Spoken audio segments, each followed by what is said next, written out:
Beautiful spring day, April 13th, 2013, Redfield, South Dakota.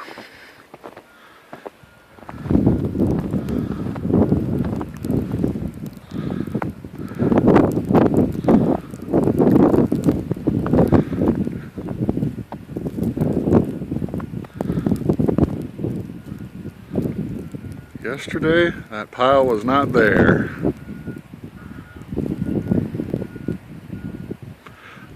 That big old pheasant, thinking, what the heck is this stuff? The white keeps coming down.